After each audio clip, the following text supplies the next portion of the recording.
Welcome to the Be About Being Better podcast, where we help people make evidence-based, sustainable, small changes for their health that compound into huge shifts towards a better, more vibrant life. I'm your host, Abby Stasier, a health and life coach, future registered dietitian, a master's graduate from Columbia University, and a certified intuitive eating counselor. And I believe that we can't make lasting or meaningful change single-handedly. So I'm so happy that you're here so that together you can see that a diet-free, sustainable lifestyle is possible, and you can leverage that to live a better life. And remember my disclaimer, this podcast is meant to give you general information and is not meant to substitute or replace medical advice, a diagnosis, or service treatment.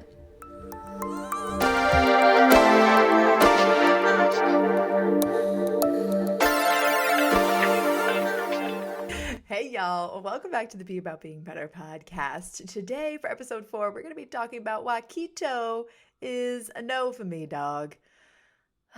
The ketogenic diet. This is a diet where you can put butter in your coffee, you can eat straight up lard, you can have steak every day for every meal, you can have 5 eggs at one time, and it's okay, you know? But it's not okay to eat an apple. How does that make sense? Make it make sense. The ketogenic diet, for those of you who don't know or need a friendly reminder, the ketogenic diet is a high-fat, very low-carb diet with moderate protein. And the point of the ketogenic diet is to consume so much fat that you're no longer using carbs or glucose as fuel. Your body is using fat as fuel. And so your body is no longer in a process called glycolysis, but your body is burning through energy through a process called ketosis. And your body can switch over to that energy system by consuming so much fat. But there's a lot of risks with this. And I think it's important to note that when you're on the ketogenic diet, you are having about 70 to 80% of your daily caloric intake coming from fat, which makes it, only a little bit of a percentage left, somewhere between 20 and, 10 and 20% coming from protein and carbohydrates. So those are very, very low. And, I wonder if people assume, as I was kind of prepping for this episode, I wondered, because I know this from reading the literature, and we're going to get into a few studies that have come out recently about the ketogenic diets. I'll be explaining why it's so dangerous and why it's not really shown to be effective, especially over the long term. But because this is a high-fat diet and the macro breakdown is like 70 to 80% fats per day, that doesn't mean that a high carb diet means that that 70 to 80% of your calories each day are coming from carbohydrates. A quote unquote high carb diet is about 45 to 50%, like half of your calories each day are coming from carbohydrates. And that's normal. That's typical. So it's not like, if you're on keto, the alternative is that 80% of your calories every day have to be coming from carbohydrates. So I just wanted to dispel that myth. And I also want to remind people that, because I know carbs get such a bad rep, and carbohydrates, it's not just the cookies and the ice cream and the pasta. Carbohydrates are fruits and vegetables. It's whole grains. We got fiber, we got vitamins and minerals and so many amazing benefits. And it's also important to note that our body wants to use carbohydrates as our primary fuel source. It does not naturally want to go through ketosis. It wants to go through a process called glycolysis, where it's breaking down the glucose for energy. Our body naturally wants to do that. So this is why we have to, people that are on keto need to work so hard to try and get their body to be doing ketosis. Like, why don't our bodies are so smart? Why are we trying to go against the grain here? Why do we think we can outsmart the human body? Like that, it truly baffles me. And it's important to note, even though a lot of doctors and people out there are recommending the ketogenic diet as a treatment for weight loss or a treatment for diabetes or a treatment for PCOS. And you might be listening to this episode right now because you just also listened to the last episode and you haven't yet, especially if you have PCOS. If you haven't listened to the last episode talking about what to eat to improve your period health, definitely listen to that one. But a lot of you might be listening to this right now that have one or more of those conditions. Think like, well, keto was prescribed to me. And so you're seeing it not as a diet, but you're seeing it as a treatment. And that's even more of a problem because you think that you need to be on this, but it's going to cause more harm than good. And it really is not a treatment. It is a very restrictive diet. And so we just need to lump it into this category of dieting. It's a part of diet culture. And it's very dangerous because diets in general don't work. The NIH recently did a consensus about different diets, and 1/3 to 2/3 of people who went through a diet ended up gaining the weight back that they had lost within a year. And most people gained all of the weight back within 5 years. 2/3 of people that diet end up gaining more weight back than where they were when they originally started. And I'm sure some of you are listening to this right now and you're like, yep, that was me. That was exactly my story. And that was my story too with my history of dieting. So dieting is actually a predictor of weight gain. There's no diet that has been proven to be effective for long-term sustainable weight loss. There's no diet that does that. And if there was, y'all, we would already know about it. Like, we would already know. If there was one diet that worked for every single person, we would already know about this. So dieting, it really is a predictor of weight gain. And to be honest, y'all, it's not even just a predictor of weight gain. Dieting is a predictor of poor mental health, and it's going to increase your risk for binge eating and binge eating disorder or another eating disorder. It's really dangerous. There was one study that came out in 2021 where they followed over 22,000 adolescents over the last 30 years. They followed them from them being an adolescent through adulthood. And, it just came out. They've been following these people for the last 30 years. And they found that dieting was, associated with weight gain and poor mental health. So it's weighing on us. So why is dieting bad? Why is dieting giving us the result that we don't want, right? And, this is the question, and we're going to be talking about this so much on the podcast from so many different angles. And I think the biggest, red flag when it comes to dieting and the greatest reason why we're not getting the result that we are looking for, which is normally striving for thinness and trying to make ourselves smaller and lose weight, is because of the restriction that's associated with dieting. We always want what we can't have. And so when you take something away and you're not allowing yourself to have it, you think about it more, and it pulls your energy, it pulls your focus. You start dreaming about it. We always want what we can't have, the stuff that's just readily available to us. It's just normal. It's there. It loses its allure over us. So when you're restricting something, we always want what we can't have, and you start to think about it. And then as soon as you let yourself have it, that's where we normally overindulge on it and we binge on it because we don't know when we're going to allow ourselves to have that again. So we have to make the most out of that experience. So if you say, I'm not going to have any carbs, but then you go to happy hour on, Thirsty Thursday or on a Friday after work with coworkers or whoever, and then you just end up eating all the chips and salsa, or you get a whole bunch of fries and you're like, well, screw it. I'll just take the whole weekend to eat however I want and I'll start again on Monday. It's like you don't know when you're going to allow yourself to have it again. So you want to make the most out of that experience. So you go hard, you overindulge.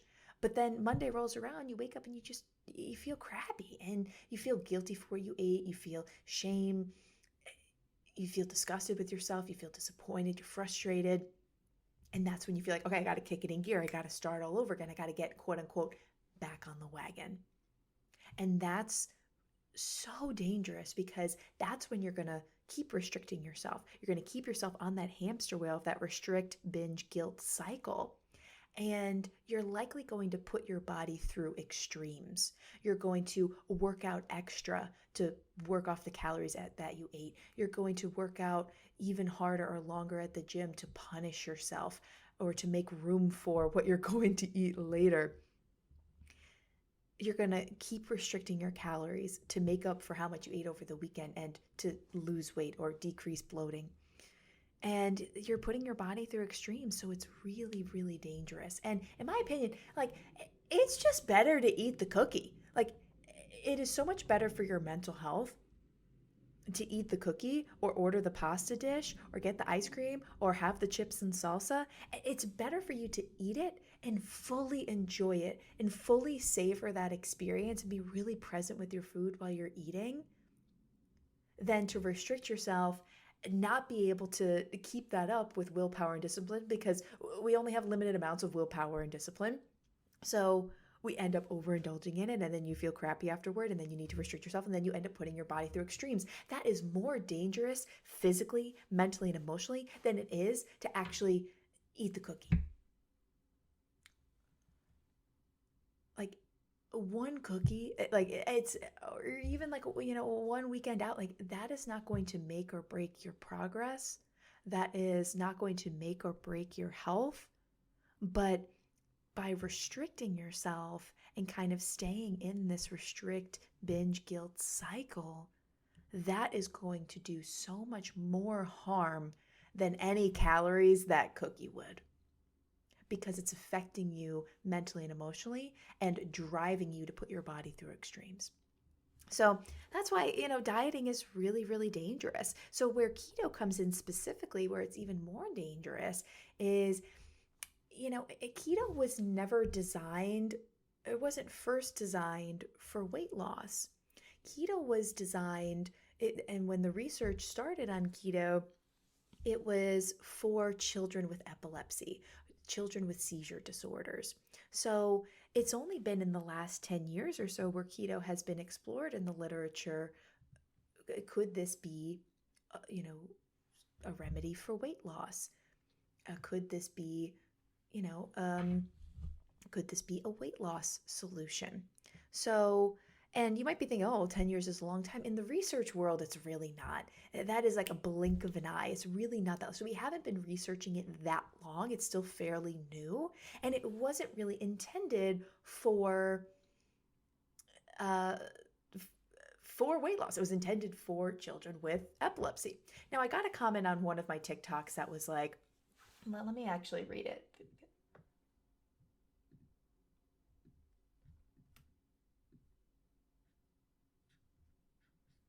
Okay, this person said,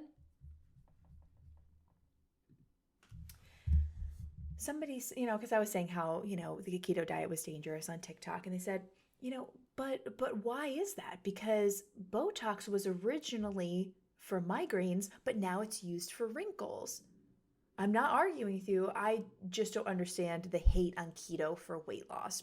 So my response to that is, just because something can be used for another purpose doesn't mean that it should, especially in this case where the ketogenic diet is being used for weight loss. It's perpetuating diet culture. It's reinforcing this notion that our thinnest self is our best self, that having any sort of fat in your body should be cause for shame, and that we need to, be continuously striving for thinness. So that's why I'm, all for the keto slander, because it's reinforcing diet culture and this notion that our thinnest self is our best self. And here's the other thing.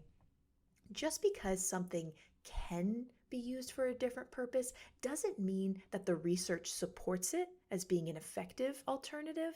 It doesn't mean that it's safe.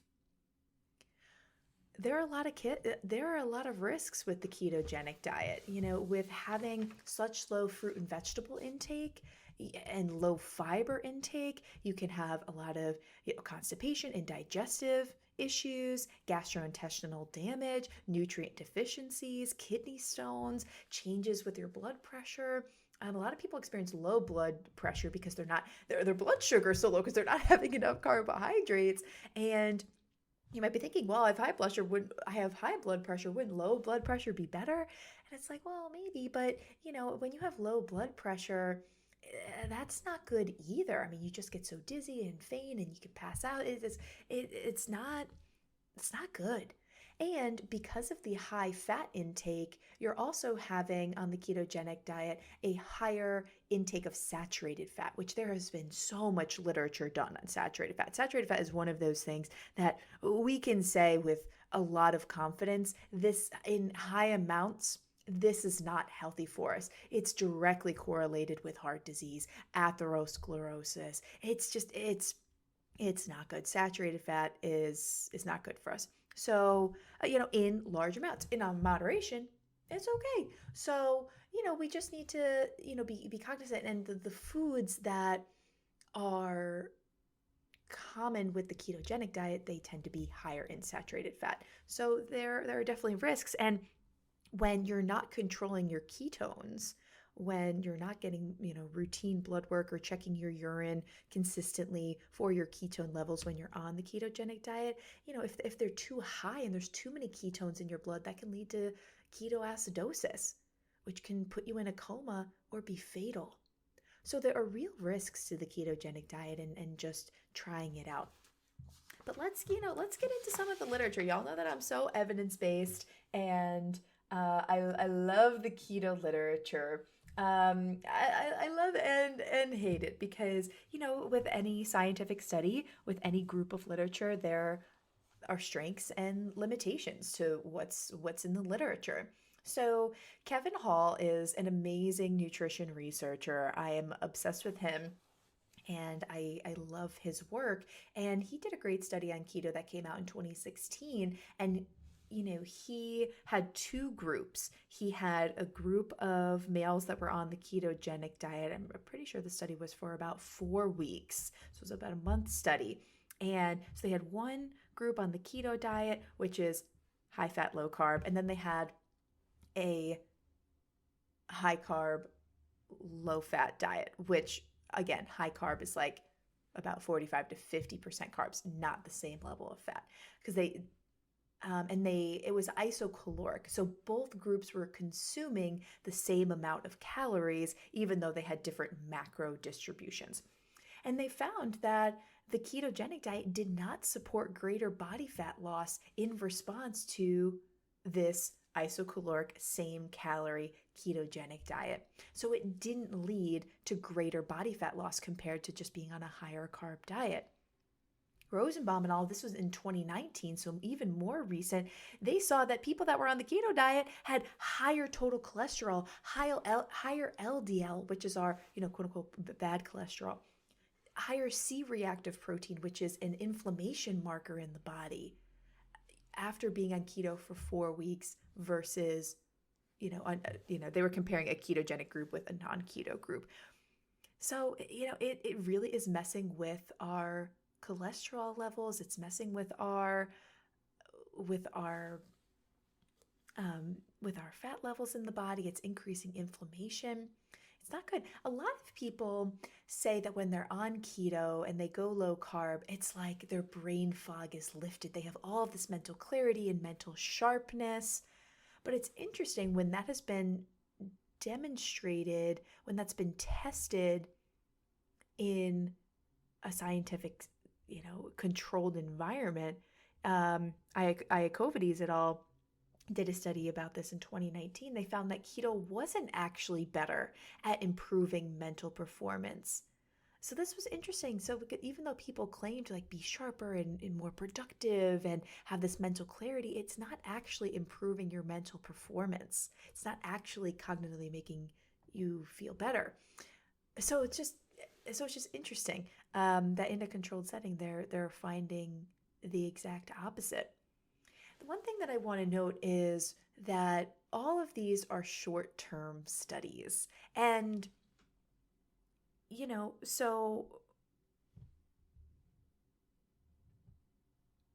And even in these short-term studies, they weren't able to demonstrate that the ketogenic diet was more beneficial for sustained fat loss. And but these are short-term studies, so we don't know. Like, even though in these 4 weeks or so we're not seeing great results, we don't know where people are a year after following the ketogenic diet, or 5 years, right? So we really don't know. So that's a limitation in the literature. But what's another red flag with the ketogenic diet is that they are not approving.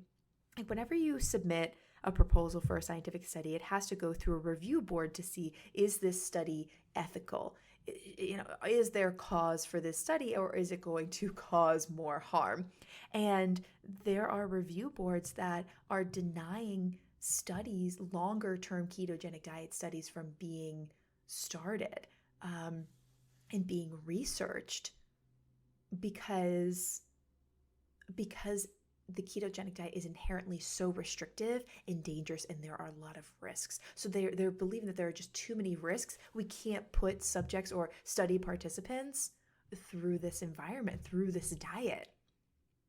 So, that should be cause for concern too. It's like, if they're not even approving the research to study this long term, should this be a diet for you to do long term? I'm just planting the seed. I'm just putting it out there. Now, a lot of people will say, oh yeah, I tried keto, but I didn't really do full keto. So they're kind of like keto-ish, like they were just trying to have a little bit more fat, or they're just trying to be lower carb. It's like they weren't necessarily trying to go overboard. Like, they weren't putting butter in their coffee, having steak for breakfast, lunch, and dinner, literally having lard as an afternoon snack. This is what people do. Like, I literally can't make this shit up. So there are people that are like, okay, I'm not going that keto crazy, but I am going lower carb. So this is what we call keto-ish. And Gardner et al. In 2018 studied this, where they had a high carb diet where it's about 45 to 50% of, your calories coming from carbs every day. And then they had a low carb diet where it's slightly lower, where that's 20 or 30% of your calories coming from carbohydrates every day. And the calories were kept consistent. So the macro distribution was changing, but the calories were consistent for the two groups. And they found no difference in weight loss between the two groups. And no differences in other health measurements when they would check their blood and, inflammation levels and things like that. So it did not matter whether you were on a quote unquote higher carb or lower carb diet. If you were keto-ish or not, literally no difference when it came to weight loss. So interesting. So interesting. So I definitely wanted to point that out too. And the other thing that I'll say, just from looking at something else that I'll say, just looking at so many nutrition scientific studies all the time, it is very, very difficult to study nutrition. It is so hard to know if people are actually following the diet. People lie. They feel bad if they weren't able to follow it. People don't remember what they ate and what their exact intake was. So and if you control their intake more, in a scientific study, that's good because it's in a controlled environment. We know exactly what they were eating and how much and what their daily habits were. But that means that they are so removed from their daily life. But when you have someone that's in their daily life, it's hard to control and really know, are these people telling the truth? And, are the participants actually doing what they're supposed to be doing? Are they adhering to the experimental group that they're in? But it's hard to control because they're in their daily life. So it's a give and take, and that's something that researchers in every field, but especially in the field of nutrition, are really struggling with. So not every study is a good quality study. Not every study is generalizable and able to be extracted. The results of every study aren't necessarily able to be generalizable or extracted to the general population, possibly because it was maybe done in such a controlled environment. So it's important to note that, Gardner and Kevin Hall, these two researchers have done a lot of nutrition studies, and they're very transparent about the level of adherence to the diet of their experimental groups. And most of the time, the adherence is very, very low. So even if you see like, oh, like there was one study that Kevin Hall did, I think this one came out in 2018, could have been 2020. But he looked at 3 different diets and he followed these 3 groups for a year, which was good because that was a longer term study. We love to see 12 months, although that's just a year where people, 5-10 years out, we don't know, right? So, but just for a year, and the adherence was like 30%. It's like, what? So it's like 30% of the group was following the diet. And, once you're in a group, we have to analyze your data. So the data was definitely skewed, and they were able to talk about that in the paper. It's like, well, here's what we got. But, if we take out all of the people that didn't follow the diet, and we just include the people that did do the diet, there's almost no people. So it's like, yes, we're studying these people doing a diet for a year, but they didn't really do the diet for a year. So it's like, can we even trust these results? Like these diets are so inherently restrictive. They're so hard to study. We don't know if they're working or not.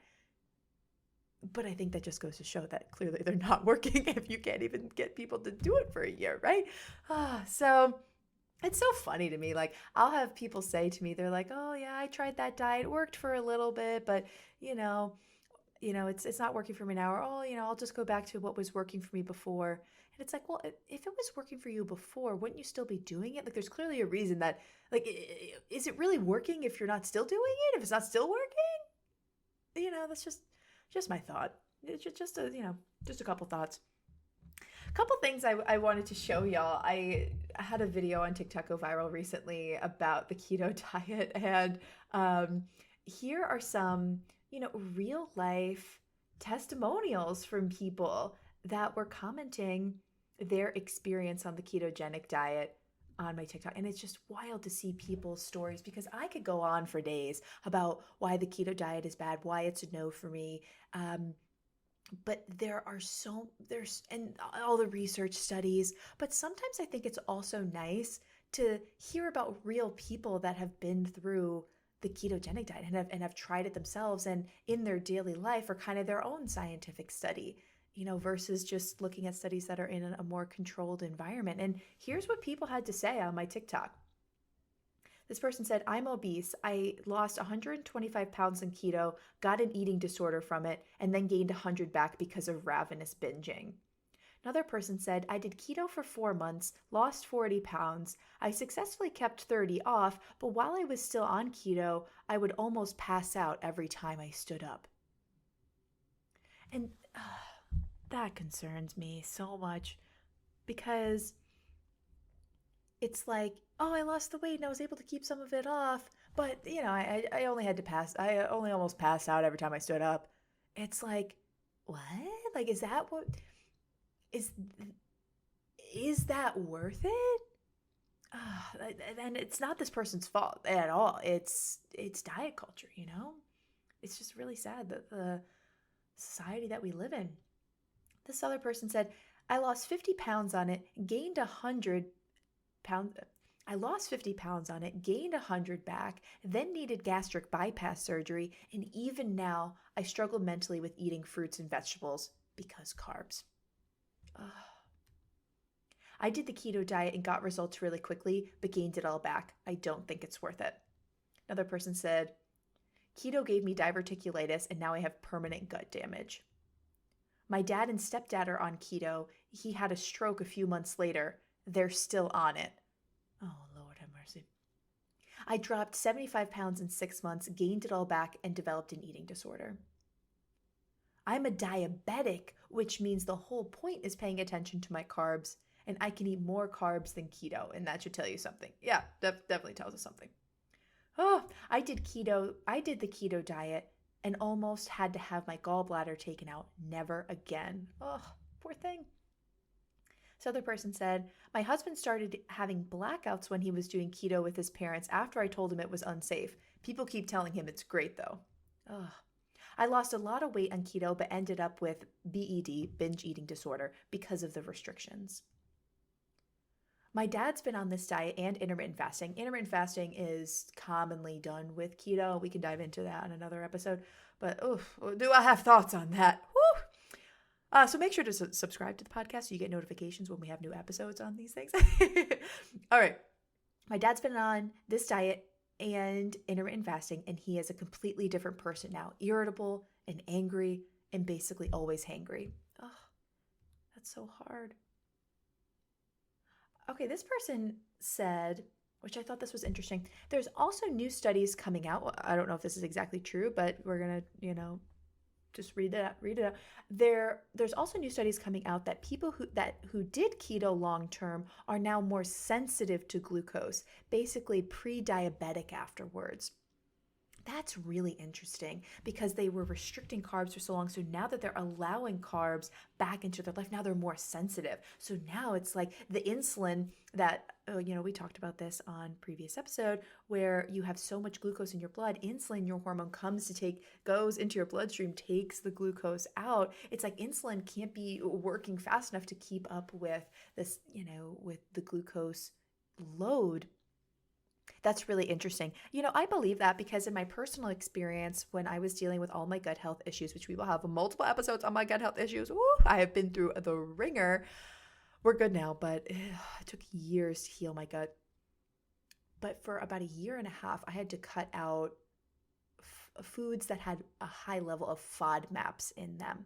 FODMAPs is an acronym for a carb-binding protein that's in a lot of fruits and vegetables. So I had cut out several things, but for a year and a half, the longest, I cut out asparagus and cauliflower. And to this day, I cannot have either of those things without having severe bloating and gas and indigestion and just horrible bowel movements. Like, we don't need to get into all the details, but yikes. It's like because I had cut them out. I didn't have that much of a problem with those two foods before. And, moderation, obviously. But now it's like I cannot even tolerate them. Super interesting. I believe that. I was so sick on keto, I almost had to go to the hospital, another person said. Wow. Keto made my hair fall out. Keto is fun. I lost weight, gained gallstones, and then lost my gallbladder. My hair fell out. I developed gout in my big toe and been in a binge eating disorder afterwards. Whew. The keto is fun. I agree. Obviously sarcasm. Keto isn't sustainable. I lost 90 pounds, gained it all back and more, and so did my husband. Another person said, I'll never forgive keto for reversing my Accutane treatment. Woof. Another person said, my mom had to stop doing keto because her hair was falling out. That's another common side effect. I went on keto for a couple months, quit it, and had my period for over a month, and I'm on birth control. So literally she is on a pill that is supposed to regulate and lighten up her period, but she can't now. That's really messed up her hormones. That's so interesting. My dad was diabetic and his doctor put him on keto. He died like 3 months into it. Oh my God, like that just absolutely breaks my heart. It's really sad. Keto made my binge eating disorder worse. Right? Like a lot of these are, unique stories, but also variations on a theme. People are seeing, weight gain. More weight was gained than where they originally started. They're seeing that they have ravenous eating patterns. They're binging. If they had an eating disorder in the past, it's definitely being drudged up, or it gave them an eating disorder. Or they're having their hair fall out. They had to get their gallbladder removed. They're being sent to the hospital. In some cases, it was fatal. A heart stroke and heart attack. Like, whew, yeah. This is why keto is a no for me. So if you're listening to this right now, and you're struggling with dieting, if you're struggling with binge eating disorder or another eating disorder or just disordered eating, like if you haven't necessarily been diagnosed with an eating disorder, but you know that you have disordered eating patterns or a history of dieting, and you know that you need support with this, take my quiz. See which one of our health coaching programs can be for you, especially if you've been diagnosed with PCOS or diabetes or just kind of into this keto craze or considering doing keto or a doctor recommended keto to you. Definitely, there's no reason for it. I think there's more risks than the reward. And, so we need to get away from dieting and we need to we need a better approach. And you know what? You need a customized approach. There's no one diet that works for everyone. And 90% of diets fail. Like, you don't need a diet. You need a non-diet approach. And that's what we offer here at Be About Being Better. So definitely take my quiz. We have it linked below in the show notes. It's also in the link in all of my bios on social media. And if you're not currently following me on social media, definitely follow me on Instagram and TikTok. That's where I hang out the most. It's at abby.stasior, ABBIE.stasior, STASIOR. And y'all know, we recently launched the podcast. This is episode 4. Thank you so much for being here and listening to this. I would love feedback. Y'all know my company name is Be About Being Better. This is the Be About Being Better podcast. I'm always looking to make things better. I'm always looking to improve things. And I really want this to be a podcast that you want to listen to, that you're looking forward to, launching, and the new episode coming out every single week. So I want to hear from you. I want to know, with these 4 episodes, what did you like? What didn't you like? What do you want to hear more of? What questions do you have? And I'm going to be, kind of fielding my Facebook group for questions every single week, and talking with y'all directly about what questions you have, what do you like and not like. So if you want to give specific feedback, definitely leave a review for the podcast below. Super appreciate that. Those help us so much, and I read all the reviews. But where we're really going to be having conversations is in my Facebook group. So I have that linked below, and in that group, we have over 1,000 people in this group, and it's fabulous. I love our Be About Being Better community. We run free challenges in there from time to time, so you can get some accountability. You can meet our assistant coach, Jamie. She's very active in that group as well. The group is engaged, and now we're going to be looping in some podcast. I need some podcast support. I want your advice. I want to know what you want to hear more of, what you want me to talk about, what personal questions you have. Y'all know I'm an open book, so definitely open to talking about all personal things as well. That will just help us make the podcast even better. So thank you so much for listening, and I'll see you in the next episode.